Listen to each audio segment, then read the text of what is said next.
Hey, Nerf Herders, I'm Addy Thomas. I am Ben Milton. And, yeah, we'll go ahead. Go ahead. Go ahead. I'm a part of it this time. Yay! I'm Jmike. Yeah, identify yourself. Don't just cheer. Yeah, Like, I'm a part of things. he's our Millhouse. Oh, wait. You prefer Meg?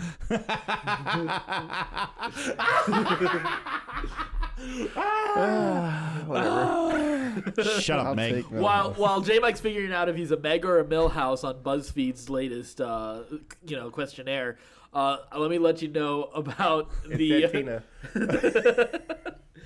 about our website, certainpov.com, which you can use to find all of our podcasts, Certain Point of View, which we talk about news, movie reviews, TV shows, all sorts of nerd world issues. Then we also have Another Pass with Case Aiken, and we have the Scruffy Nerf Herders, our Star Wars D20 RPG. All of that, again, is on our website, certainpov.com. All right, guys, we have a lot to talk about today, and we are about to go see Justice League as well tonight. So we'll have a review at some point this week. We got to figure out that schedule since Thanksgiving is this week, and nobody's listening to podcasts on Thanksgiving unless they're very lonely, which... Hey, welcome. Yeah. I'm still lonely, even around a lot of people. Welcome to our club. But yeah, so we'll figure out all of that. We've also got a Punisher review, so we're not going to talk about Punisher in this particular episode, but we'll have a whole episode dedicated just to the brand new Punisher Netflix series. But let's go ahead and get into the news. So people who like Zack Snyder and his work have a tendency to really like Zack Snyder and his work. So it's no surprise that the shifts late in Justice League's production, which include a hefty infusion of Joss Whedon-helmed reshoots and directorial judgments, would be unpalatable to Snyder's diehards. One such fan, Roberto Mata of San Juan, Puerto Rico, has created a petition on change.org, which is apparently the way to change the world, and gathered over 50,000 signatures in just a few days. The petition requests the release of Zack Snyder's director's cut and Tom Holkenberg's, or Junkie XL's, score for home release. According to the petition description, which clocks in at nearly 2,500 words and involves more than a little shouting, he says, fans have been waiting for years, while others have waited decades for the film to finally arrive on the silver screen. The 2-hour runtime is disrespectful towards Zack Snyder's vision and towards the fans who have waited for more than a year to see the Alien story come to an end. Okay. Yeah. Weirdos. I mean, whatever. I mean, I'm glad you guys live in a world where Man of Steel and Batman vs. Superman is a really good movie. No, these guys. Yeah. No, I'm glad they can. I'm the not, 50,000 people who signed this petition. Yeah, and it's growing. But Wow. Of course it's growing because you know who's clicking. Yeah, let's see more of this. Zack Marvel fanboys. oh no, They're just like, yeah, let's do that. Let's see more of that hot garbage. Yeah, it's a really it's fun. Like I don't know if these are just people who want to be different, or is it people? We have this weird. I was just literally listening to a podcast.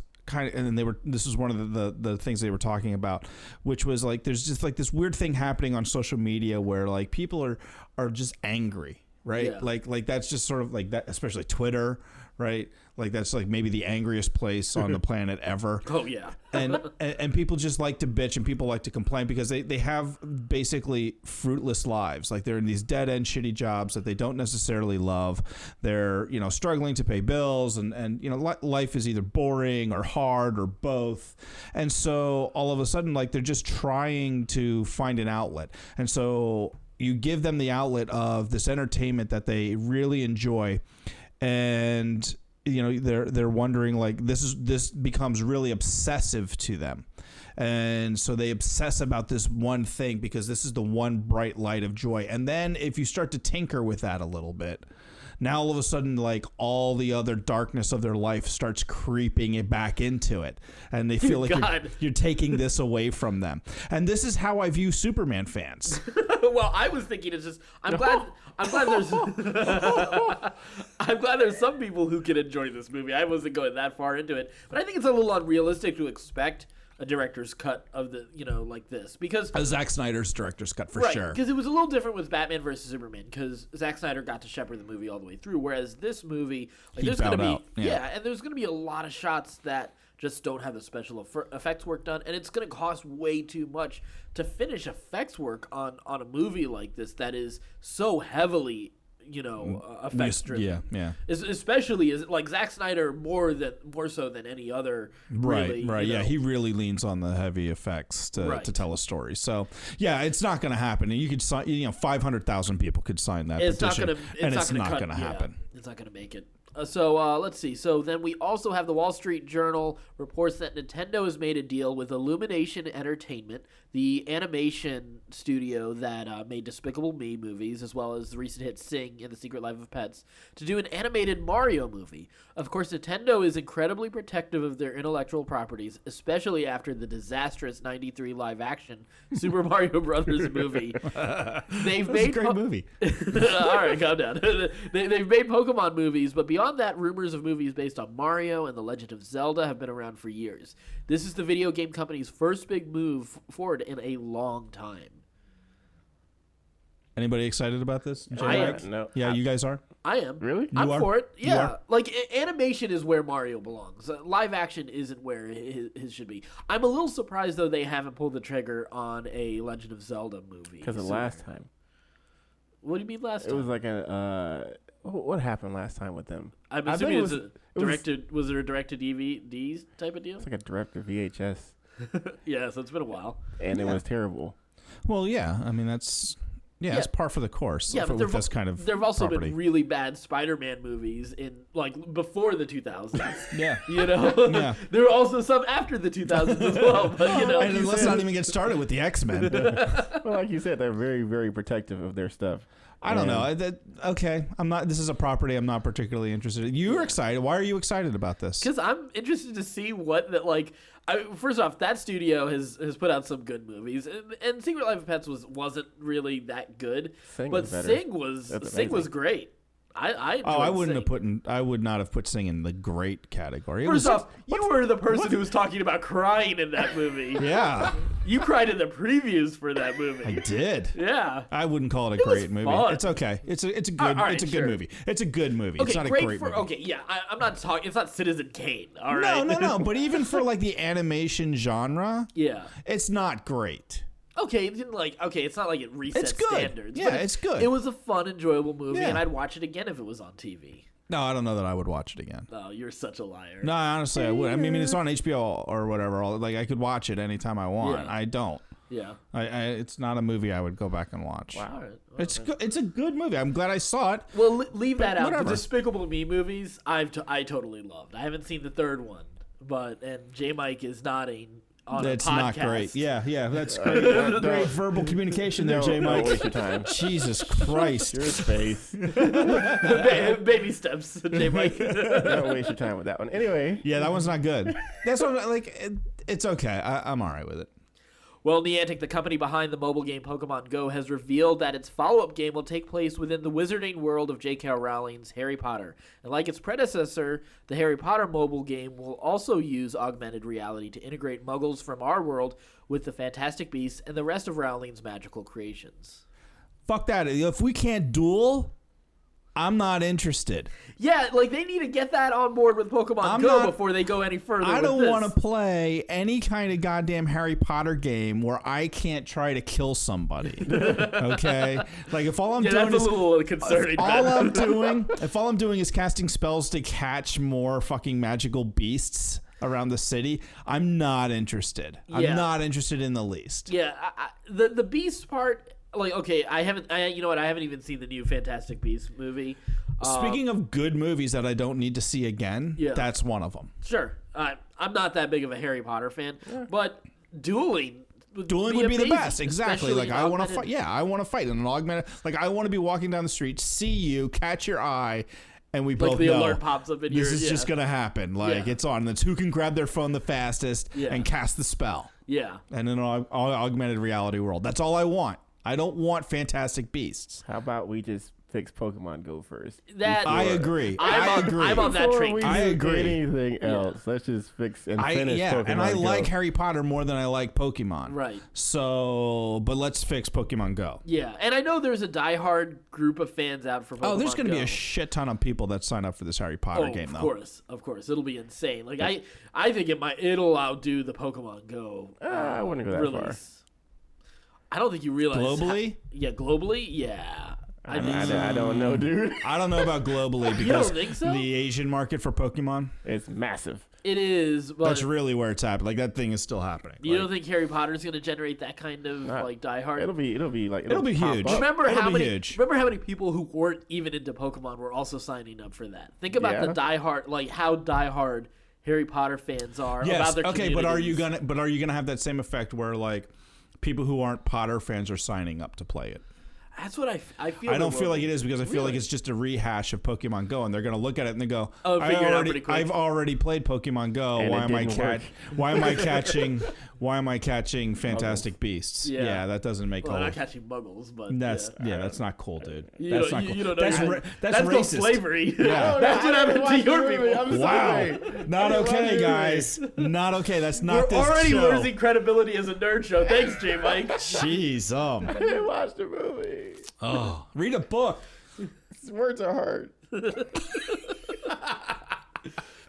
So Comcast is looking to acquire some of 21st Century Fox's assets, something Disney was in talks for earlier this month. According to CNBC, the Comcast deal would be for 21st Century Fox and the Fox TV production companies, not for Fox News, Fox Sports, or the Fox Channel. A source told the site that the talks are ongoing and the assets are the same ones Disney was interested in. Comcast has owned NBC Universal since 2011, through which it produces feature films and television programs intended for theatrical exhibition and over-the-air and cable TV broadcast. I am totally against this just because I hate Comcast. Their service sucks. Oh no! I'm totally with you on that. But I could see that Comcast would turn this around and just sell the properties to Disney. To Disney. Back that to they Disney. Want. Yeah, just the properties. Like I'm okay. Like I mean, I'm for the sake of the Disney streaming service, I kind of want Disney to be able to make this deal work. But it seems like they're kind of past that point for the moment. Who knows? Maybe it'll things will swing back around. But it seems at the moment they aren't able to do it. But for the sake of a little bit more voice of diversity within who all owns everything, I wouldn't mind if Comcast, NBC, Universal is able to land this deal. But then just don't hold on to the X-Men. If you want them to spin off the X-Men and all those other properties, what about the properties they have now, like Hulk and Namor and the ones that they are just holding on to? Yeah, well, but that's also a very unique deal with Hulk. It didn't really feel like they're. I mean, who knows? I mean, maybe they'll just make a crazy good offer. But I guess any offer would have to be so ridiculous just because of how much money these movies are making. The thing, yeah, and I mean, Universal hasn't made a good superhero movie. Well, when was the last superhero movie that Universal made? Well, I think the last Incredible Hulk movie. Right, like they haven't been in that. Like, what are the odds now that all of a sudden they're going to have a change of heart and be like, okay, we'll sell them back to you? Well, I'm sure it's been offered to them before, and I mean, they're just holding on to this stuff. So that's true. I don't have a lot of faith that will change. I have no idea how the deal works with Hulk, at least, but I imagine that because it's in good hands to produce it, that they're able to just sit back and make money off of that. So why would they sell that part off? It might be a little different with the Fox, with the X-Men movies and the Fantastic Four movies if they don't have the MCU producing it. Or they could make a deal closer to what Sony has done, which I'm all for that too. And I was all for it until they started doing the whole like Spider-Man villains universe. Well, let's wait to see those movies first. No, I'm jumping to conclusions. You're jumping to conclusions. I'm jumping to conclusions. Oh, wow. Okay. Yeah. Yay. I don't know. I don't know. What do you think, Jmike? For the Spideyverse or for for Universal getting a hold of these? I don't. Do you think they hold on to it? Do you think they sell it? I don't think they get it. Actually, I think they sell to Disney first. Yeah. You think Disney will just put up enough money? Yeah, Universal. They're kind of using Universal to drive the price. I could see It's that. a possibility. We'll see how it all shakes out. But I really hope they don't get it though, because I don't want them to have it. Yeah. I don't think it's good for anybody. Yeah. If Universal gets it. Yeah. Yeah. So Deadline reports that 20th Century Fox is developing another major X-Men movie spinoff with James Franco set to star as Jamie Madrox, also known as Multiple Man. Wonder Woman writer Alan Heinberg is attached to pen the script for the film, which has Simon Kinberg, currently in post-production on X-Men Dark Phoenix, attached to produce. They missed a tremendous opportunity in casting by casting James Franco, because if you recall, back in the 80s when what's his name? Michael, who played Batman, the first Batman? Keaton? Michael Keaton. Yeah.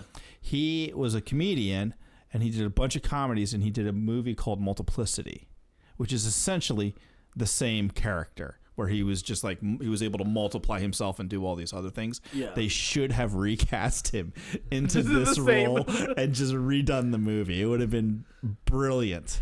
Are his clones able to go off and have lives of their own? Yeah. Oh, wow. that'd be interesting. All right. Yeah, it is the exact same character. Yeah. It was a great movie. It was really funny.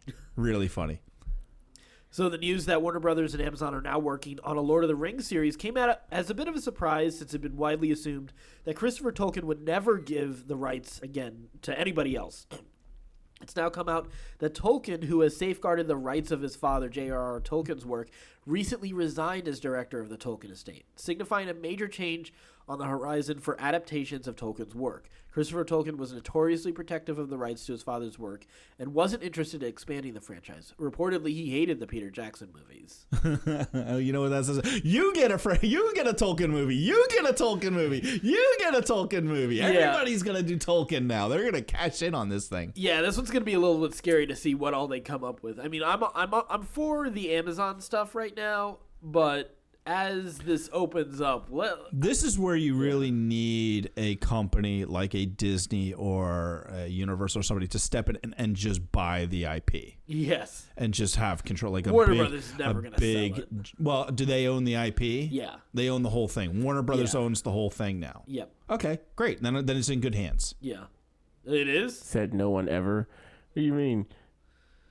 Yeah, I don't trust Warner Brothers on that. Next thing we know, we'll have a Lord of the Rings, Zack Snyder. They struck lightning the first of the two times with Peter Jackson. The second time was not a great run. Okay. But a lot of that it was Peter. Yeah, it was. Let's pretty much say it's pretty much all Peter. Okay. for that. Okay. For both Yeah, times. yeah, You know. yeah. But Warner Brothers, obviously, with their DC. Yeah, but movies, I trust Warner Brothers more than I trust like Peter Tolkien or whatever the fuck Christopher Tolkien is. Yeah, That's his name. Whatever. I'm not good with names. Whatever. I would like if you're talking about like people just cashing in and just like spewing this. Like, yes, they may not make great content, but you're not going to get like really.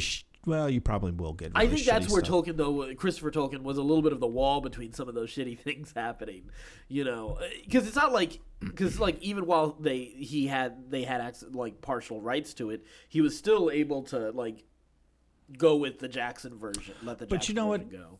Here's why I'm okay. Who knows? Yeah, who knows? Here's why I'm okay with Warner Brothers doing it, is because this new Justice League movie has gotten at least 40% on Rotten Tomatoes. So I feel like they're on the right path. So they got a 40% chance. That's not bad. That's not bad. It's almost 50. That's almost half the people like this movie. You're making this like us going to see this movie was even more ominous. Like right now, this feels like going in to see when I went to see The Matrix Reloaded, I heard so many bad reviews that it was an enjoyable experience. Exactly. That's what I'm trying to pump myself up of like, I'm gonna hit my thumb with the hammer. Yeah. But I'm gonna get like really good drugs at the end of it. Right. That's how I'm feeling about this. So fans of Marvel shows on Netflix can breathe a sigh of relief, as it looks like Disney is not going to pull them from the streaming service. Hallelujah! At least not in the near future. Disney is launching their own streaming service in 2019. It was recently revealed that future Marvel shows are going to be produced exclusively for their service, with many reports claiming shows like Daredevil would no longer be on Netflix in the future as a result. However, film reporter Ben Fritz has taken to Twitter to squash that rumor, saying to answer the same question from a few people, the Marvel shows currently on Netflix and any spin-offs from them will stay on that platform. Also, as Disney CEO Bob Iger recently revealed during a conference call, Disney's service will be substantially cheaper than Netflix at its launch due to its substantially smaller volume of offerings. That's great news on all fronts. This is fantastic because the Disney Marvel Netflix universe that they've created is so it hit a little bump in the road there with Iron Fist. Oh, yeah. Started to correct the ship with Defenders, and man, is it back on track with Punisher. Oh, yeah. Holy smokes. I'm so happy that this universe is going to remain intact because I was really afraid that they were just going to blow the whole thing up, and it was like, we'll just reboot and recast and renegotiate all the contract, blah, blah, blah, blah, blah. So this is great news. And it's also great news that the Disney streaming service, which there is going to be a lot of great content, like as Star Wars fans, there's no way I'm not going to get that. Yeah, we're getting it. There's not even a question. That's all you had to say. Plus all the Disney movies for my kids and stuff like that. There's no way I'm not going to. So to hear that it's going to be substantially cheaper is great news for me too, because now I'm like, all right, now I don't feel so shitty about having to pay for another streaming service. Yeah, I'm expecting more like Hulu pricing, like that $5 range. Yeah, I'm in for that. So Marvel Heroes is a free-to-play Marvel Diablo game that developer Gazillion Entertainment released on PC in 2013. Earlier this year, 2013 is when we did that. Yeah, that's when we started playing. So it's had a good run. Yeah. So earlier this year, that's important because earlier this year, Gazillion ported the game to Xbox One and PS4. Players could access a few characters without paying, but to get all of the game's heroes, you'd have to buy them at around $5 per character or in packs costing about $20. You could also spend money on other add-ons like costumes and other vanity items. Earlier this week, though, after Gazillion lost its contract with Marvel, the company said it would remove real money purchases as soon as possible and that all their servers will shut down this December. Players are now demanding refunds for in-game transactions. Marvel, Sony, Microsoft, and Gazillion did not return requests for comment on how Marvel Heroes is handling refunds. But Marvel Heroes' terms of service says that Gazillion can get rid of the game and in-game content whenever it wants and owe its users nothing, a clause that is included in just about every game that sells add-ons. Yeah, you're not getting your money back. Nobody's getting their money back. That's ridiculous to think that you're getting your money back. Yeah, I mean, as a PC player, I mean, here's the way I see it. And I do feel the console players deserve their money back. Just because that was less than a few months ago. Like to sell all of that and not even go 6 months. That's a short time period. Like that does seem like you screwed up big time on this. And I know it's never a certain thing, but there are very few instances where you would expect going into this that you wouldn't even get a year's worth of time to enjoy this game. I see what you're saying. However, I think that the reality is the only reason they're shutting this down is because they're not making money. And it's too expensive to keep the game going. I don't think they redeveloped everything to go over to Xbox and PS and PlayStation so that they could shut it down 6 months later. Right. That wasn't the expectation. The expectation was it's and we stopped playing it and it's slow and because I logged in. Yeah, I logged in and it was pretty much dead. Yeah. When I logged in. Yeah. Maybe a year ago. Yeah. Was the last time I logged in. Yeah. So the expectation was we're going to move it over to these other platforms and kind of revitalize the game. Clearly it didn't happen. Right. So it felt like a last-ditch effort. So from that aspect, how are you going to give them their money back? It's gone. That money's been spent. Right. There's no money to give back. The company is dead. The game is dead. It's not happening. So yes, you're right. From a PR standpoint, gosh, it would be nice if they gave them their money back, but that's magic thinking. That's not how the economy works. You lost that money. That's why that clause is in there. They're not getting that money back. Yeah. Yeah, I guess. I mean, that's a tough one to go with. Well, I mean, the thing is, so here's the thing. So the funny thing is, this was the game that you considered the I game to loved end this. all games. In 2013, here's where I was. We had just gotten out of playing WoW and SWOTAR. And I was like, fuck it, like I need to take a break from hardcore gaming. This looks like a great casual, fun game to play. And it was. With a great, like, I love the characters. I love the idea. And yes, I said, this is it. This is going to be the last game. This is my only game. You remember how much money we spent? I spent $200 and some on that Founders Pack. To be the Founders Pack. And got all the characters and everything. And it was great. And I loved it. And it was fun. And then I got bored of the game. Yeah, a couple months into it. I got bored of the game. Yeah. Well, now you know why the game shut down. No, because I'm not the only person that had that experience. That first off, that's not true because there was a revitalization of the game where it got great reviews. And I just want to point out, I put in 1,700 hours into this game. Holy Christ, yes, Daddy! I pulled up my Steam account to look it up, and that's on Steam. That doesn't include when they had their own launcher before Steam. So to be fair, though, like that was a game like you talk to your mom on the phone every morning like a good son. Yeah. And that was the game that you would play. You would just sit there because you could just mindlessly just click and not really have to think about anything. 1,700 hours though. Well, you talk to your mom a lot. You're a much better son than I am. So, yeah, I'm disappointed that the game hasn't even. If I did an hour a day talking to my mom, there aren't enough years since this game has been around. You played the game a lot. I'll give you that. Yeah. And initially I played it a lot too. But I just want to tell everyone though about your pattern of getting really into games and then leaving them. Yeah. That also happened with SWOTAR, dude. Because I was alone on Terrace by myself in those swamps, just trying to go through, hoping for my companion to return. It was so lonely. The stupid rat ghouls. To be fair, though, I came back to it, and we both came back to it, and then you left, and I had that experience. Yeah, but then, to be fair, that's like the first time for any game that's happened in the reverse. That's true. This is like the sixth game. You get obsessed with I just want to air our dirty laundry.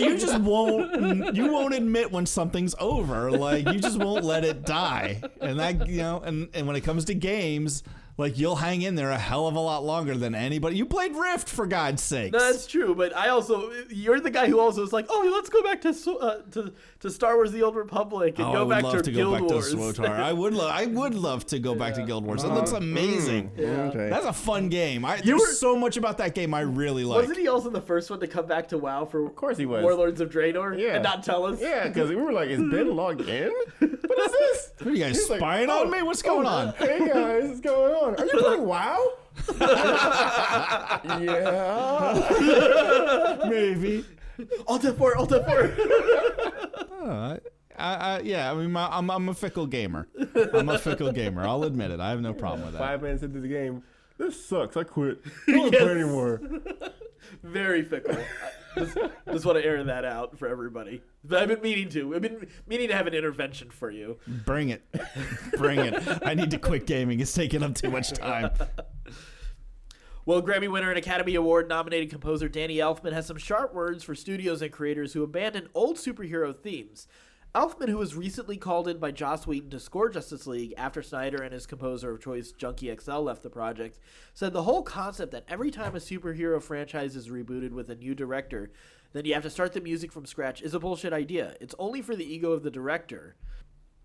He went on to say that these creators need to learn from the incredible lesson that Star Wars and James Bond have known for ages, which is that keeping these musical connections alive is incredibly satisfying for the people who see these films. What do you think? I think this is feeding the ego of a music composer. Yeah. That's what that sounds like to me. I think there is definitely a part of that. But you know what, though? When he brought in Star Wars and Bond, so I don't agree with him 100% because I think there are times like you do like a new theme if it is a drastically new take on a character from previous iterations. It does deserve a new theme, yeah. But if it isn't, I'm sorry. How many musical directors have we had for Star Wars movies? 2. We've had John Williams and then that other one that we don't really remember. Michael Giacchino. Yeah, he's actually pretty major. Yeah, but I don't remember that music. compared to like when I think Star Wars, I think John Williams. Yeah, right? absolutely. Right. And he influenced like the way everybody, looks at that. But like even when we watch a Spider-Man movie, like when they do the Spider-Man TV show theme, like we all nerd out. There is a connection. There's something built on. Like, so here's the thing, because like my initial thought was definitely like yours, like, oh, this is just Elfman wanting his ego massaged. He kind of has a point, though. He kind of has a point. Yeah. Yeah. Like the old Superman movie theme song, and you have the new one. Mm-hmm. It kind of carries like the legacy along with it too. Like you think of like Superman, you automatically comes to mind the first theme song. Right. Same thing with Bond and everything else. As soon as that pops, as soon as you think of Bond, the song pops into your head. Yeah. Even across multiple directors and multiple actors. Yeah, Bond is really your only, like, is your best argument for that. Outside of that, though, it's tough with the superhero franchises because a lot of them are fresh reboots, and but you know what? I think there would be some emotional maybe stability in the Spider-Man franchise if they had kind of stuck with some of the themes from that first from the Sam Raimi Spider-Man movies. And it's not like, even if you do like slight variations to change it in tone.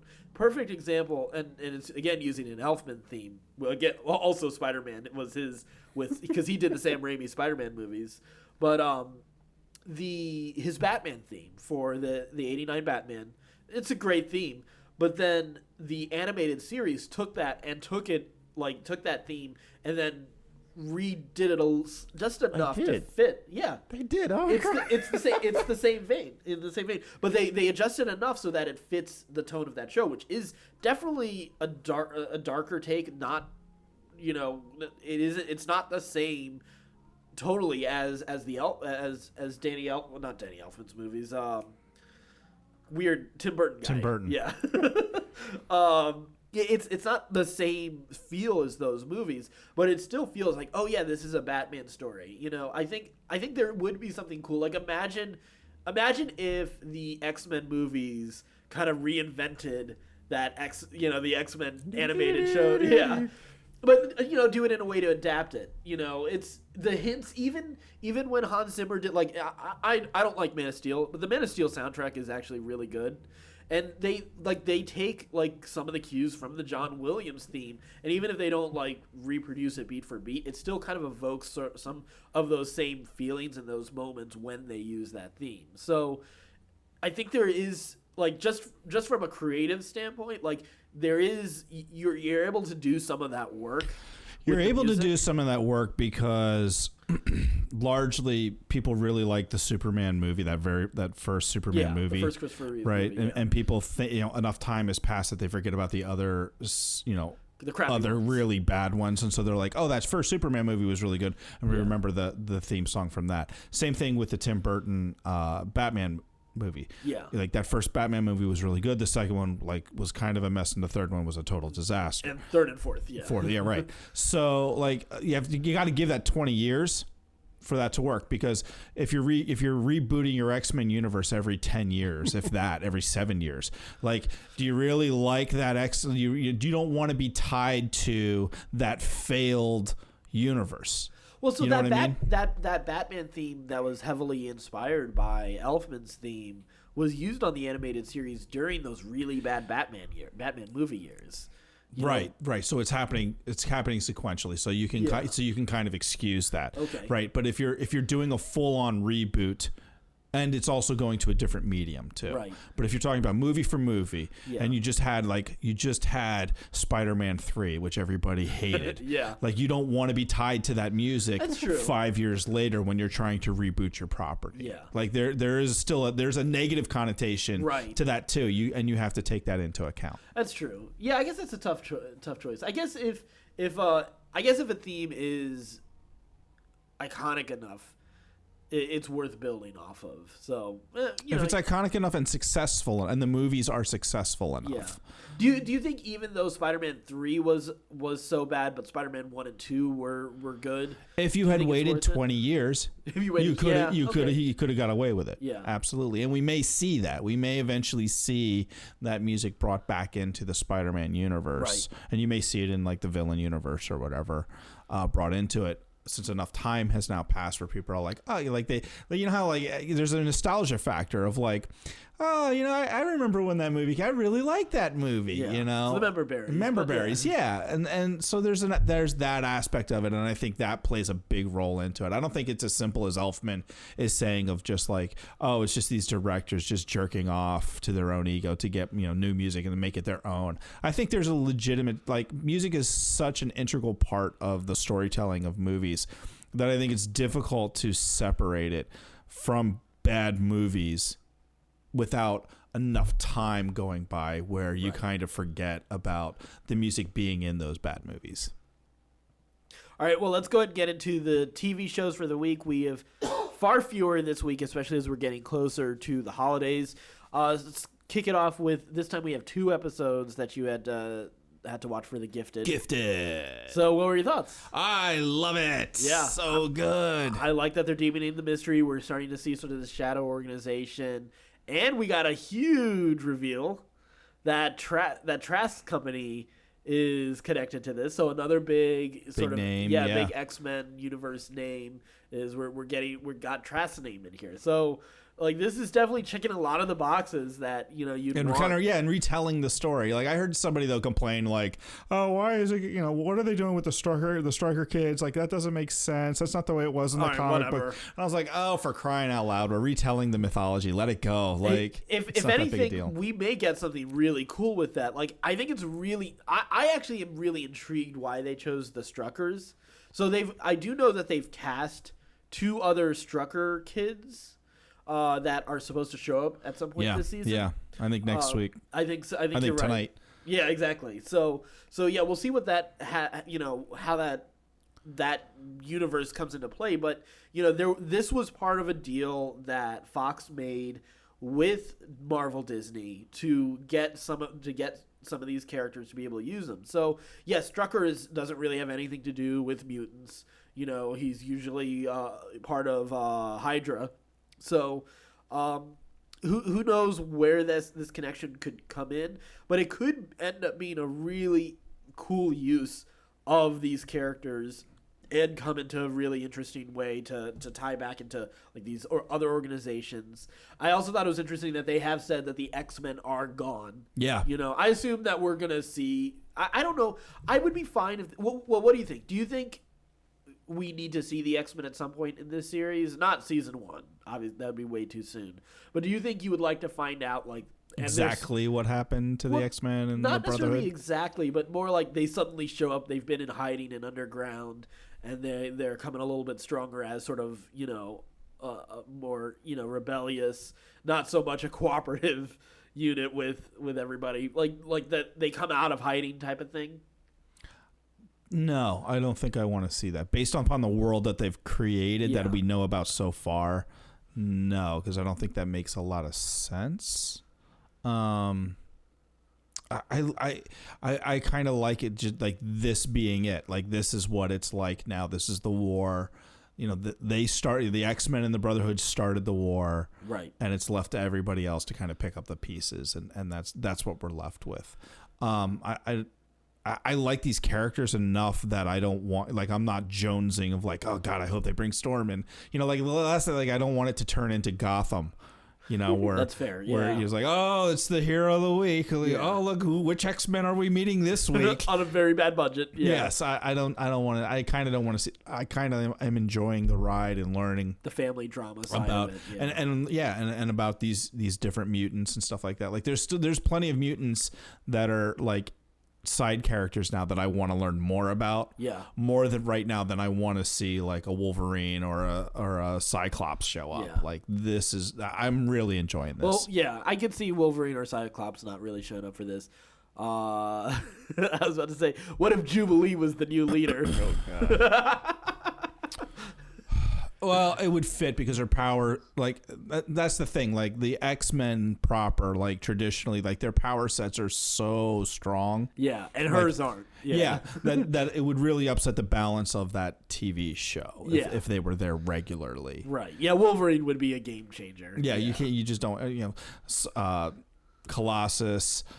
Cyclops, like all of the Storm, all of them would just be way too OP. Any of the A-listers. Yeah, you don't want that. But a Jubilee, like that could fit. Like she makes fireworks. Yeah. Sure, that fits in with the power structure of everybody else and keeps the show interesting. Yeah, I'd be okay with that. I don't necessarily want it, right? But I'd be okay with it. So cool. So I hope we get an Alpha Flight tie-in though. I think that would be cool. Alpha Flight would be interesting. A nice little Canadian tie-in, right? It would be great. Unfortunately, Squirrel Girl is no longer part of that, so I'm okay as long as they give me Puck. Yeah, that's all you want. I just want to see Puck on a screen someday. That's all I ask. All right, let's jump over across the aisle to DC with the CW DC shows. Did you watch any of them this I watched both of them. Okay. Let me quickly hit Supergirl real quick. So Supergirl was actually a good episode. They slowed it down a little bit because like they both have like major relation. It's Supergirl and her stepsister or adopted sister have like had major relationship issues. So they went back home and they kind of like them working through their issues. They sort of flash back to like back when they were kids and just getting used to each other. So it was a nice like personal story and like a little bit of a murder mystery type of thing that they helped solve whilst trying to hide her powers. So but it really worked. It had a little bit of a Veronica Mars feeling. So it also again like that worked as well. But yeah, it was a nice fun, but it was also a very like personal and character focused episode, and I definitely enjoyed that, and it didn't feel like they were pushing agenda, which is always an issue with a lot of different shows today. So that was nice, like Girls' Night Out with Flash.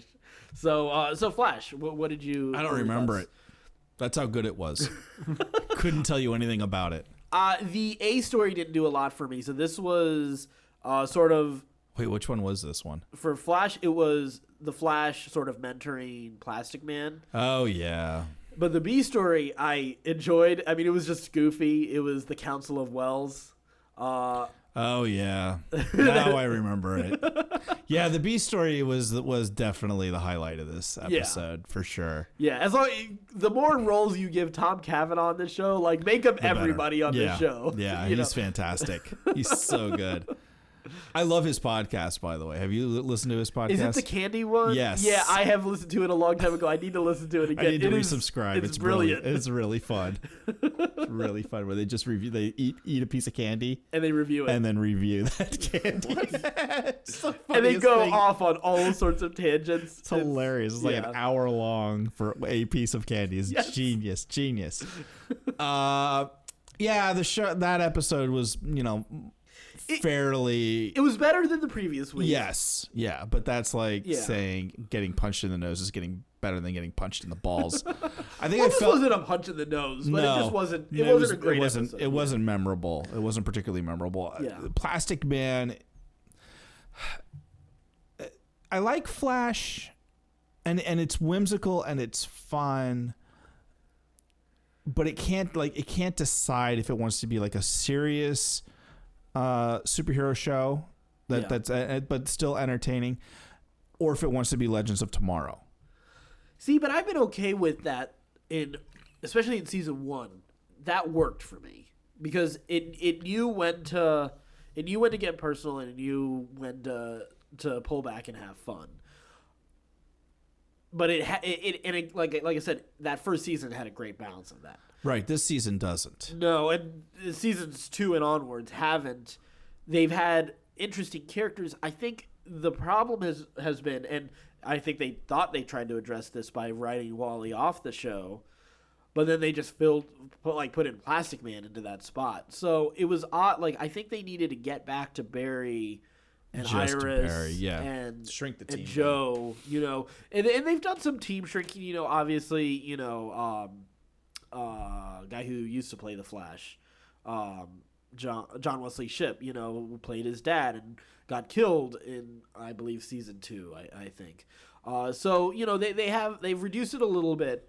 For me, Joe West and Cisco are kind of actually what keep the show going for me in a lot of ways, because Joe is sort of the heart of the show, and I think Cisco is the fun of the show, and Barry is sort of all over the place with all of that. Usually there were a lot of times, especially in season 1, where he worked well with that dynamic, but there have been a lot of times since then, because of the nature of the villain they're fighting, or whatever lesson Barry is learning just doesn't work well with that dynamic.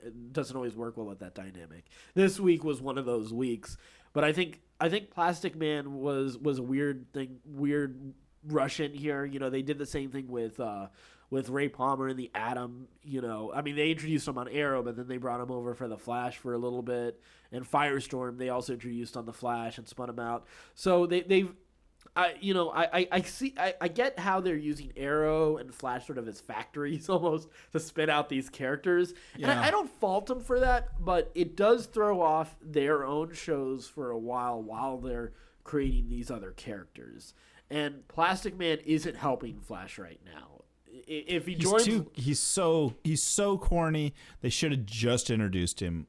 Yeah, and then sent him over to Legends of Tomorrow. Just introduced him on Legends of Tomorrow. Yeah, that might have been better. Yeah, he's so over the top that's what I'm saying. Compared to they can't decide what they're doing.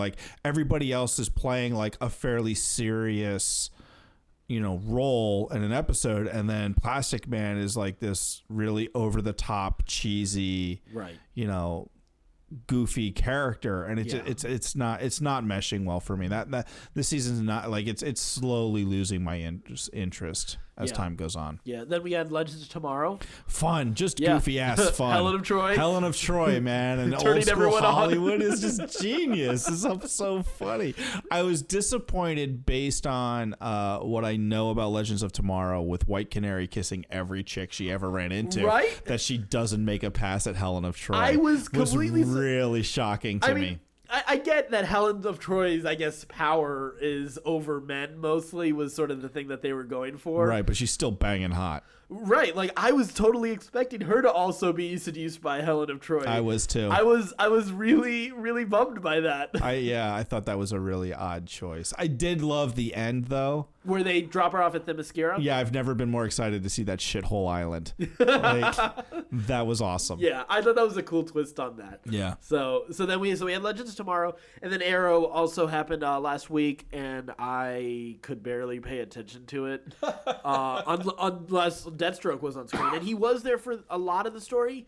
But a lot of the story, this was a really this episode. Honestly, when I was trying to pay attention to it, it was cutting between so many different timelines for Deathstroke. It was trying to explain what happened to him after he parted ways with Oliver before, and it's also explaining something that's going on with his son now, because they're kind of setting up his son, Deathstroke's son, as a big villain right now, and it's sort of Deathstroke leaving his son has kind of pushed him further into villainy type of thing, and he's willing to kill and all sorts of stuff, and Deathstroke is trying to recover from those urges. So that is interesting stuff, but it's just there was so much cutting back and forth, and then the B story with the Arrow Squad with John Diggle was not. I can't tell you one thing that happened with it. It was a drug. It was the drug that's helping him get over his nerve damage and tremors while he's leading the team, and he confessed it to the team.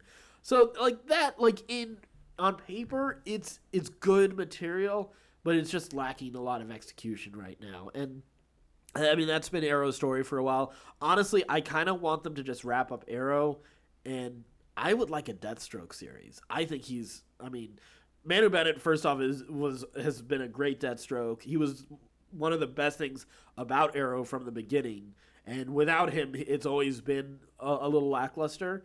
So it would be nice. I would love to see them try to explore Deathstroke. He's a cool character. He's interesting. You could just mercenary stories is a completely different thing from the Arrow universe. Deathstroke and the A-Team, in an A-Team type show. I like that. Except, with who? yeah, with who though? I don't know. You give them a bunch of shithole buddies to. They got extra guys running around in this CWDC universe right now. Plastic Man. I mean, what the hell cares? Well, it's not too Plastic Man. But Deathstroke is really cool. Booster Gold would be pretty amazing. I'd be pretty down. That would be pretty cool. I'd be down for that. I mean, they create characters all the time for these heroes. You could create a couple side characters for Deathstroke. No, seriously, they need to have a Booster Gold TV show. Yeah, like, I don't disagree with that. Black Lightning has his own TV show coming up soon. Yeah, allegedly. Booster Gold needs his own show. DC guys, if you're listening, Booster Gold needs his own damn show. There's been talks about Booster Gold for a long time. I think they want him on the big screen. Yeah, you think so? I think so. Give him his own show. It'd be good. I'd rather a show. I'd rather a show for pretty much everything. And Blue Beetle have their own show. Yeah, there's a lot of rumors that he would show up on Legends of Tomorrow. It makes sense for him with the time travel aspect, you know. So I think he would be a great addition to Legends of Tomorrow. Allegedly, we're also getting Constantine at some point this season. And I think next week, this upcoming week, we have the big crossover. The Crisis of Earth X, Yeah, which the trailer actually looked great. Pretty good for. Yeah, it looked a lot of fun. A little bit more interested in that than Justice League, but you know, that's like, point. No, that's a given. Yeah. Let's move on to Walking Dead, and then we'll wrap up this episode. Best episode in a long time. Holy crap, this was a great episode. Yeah, it really was. Gabriel, I'm so glad they didn't kill Gabriel in the timeline this was fantastic. That they did in the comics. Yeah. He is proven actually a very good character on this show. Yes. Like in the last 2 seasons, he was one of the few redeeming characters that had a really interesting arc. Like, you know, obviously they tried playing a weird game with Carol that just didn't that lacked the execution for what they were trying to do, but they've done an amazing job with Gabriel, and they did a great job at fleshing out Negan. Yep. Because that hasn't been done yet. Yep. And what was cool also, it's sort of there's been in like the Image comics is like there's a monthly, spinoff. Yeah, they've been doing like a Here's Negan story, which has revealed some of his backstory. And I read a little bit of it. I haven't read all of it, but they did reveal like the thing with his wife. Mm-hmm. So it was cool. That was a great character piece, and it was so refreshing. The thing that I love so much about The Walking Dead is when they do character pieces. Yes, and I feel like they haven't done one in so long. Yes. Like, I feel like maybe the last one was Morgan's, where we found out like what happened to him when he learned to use the staff. When he was training with Donatello. Yeah. So that it's been a long time since we've had an episode like this. Yeah. And it was great to see. And we even like in your B-side story with Rick and Daryl was a great character piece between the two of them. Yeah. And seeing them at odds and then like kind of coming to terms with where they are. Yeah, barely though. Yeah, barely. Yeah. At that moment when they blow up all the ammunition, they're just staring. I laughed out loud. I was like, that, like, they both nailed that so well. Those actors are great. But yeah, I thought this was really good. And watching, and here's what I was. Here's a question for you before you go on. What are your thoughts on the dynamic of the Saviors after this episode? Because that was something. So that's what I like. Because that was my complaint about this. Of Negan has attracted all these crazy fucking people, right? Yeah. And they addressed that of like Negan, like, hey, if I'm not there, there's nobody keeping these monsters in line, right? And addressing the fact that really the Saviors are monsters. Yes, that they're worse. That they're like, I still think it's completely crazy that they've attracted all of these monsters. These crazy people. Yes. Yeah. But I like the fact that they did address it of I'm the guy who's holding hell back. Yeah. I am the Lich King. So it was good. It worked for me. It worked for me. It got me excited about the show for this week again. I was really excited. I was super. I worked till 3 a.m. this morning. Yeah. And so I didn't get to watch it live. So I watched it this afternoon. Yeah. And I was like, there's no way I'm going to be able to stay awake through this show. And I did. Like, that says a lot because I'm really tired. Yeah. So for me to stay awake, for it to capture my attention and like be willing to stay awake through the commercials to get to the, it worked. It was a really well done episode. Yeah. I was super happy with it. my praises for it match yours, so I don't think we need to spend more time on this. So don't forget, we got some other movies and such coming up in the next week. We have got Marvel's Runaways are coming on Hulu on the 21st, and Pixar's Coco is out on the 22nd. That's the new Pixar movie. So all of that you can find out. Let us know what you think about our thoughts on all the news stories for today and all the TV shows for today. Just let us know. Just go to our website, certainpov.com. All our social media is there. And until next time, stay scruffy, my nerf herders.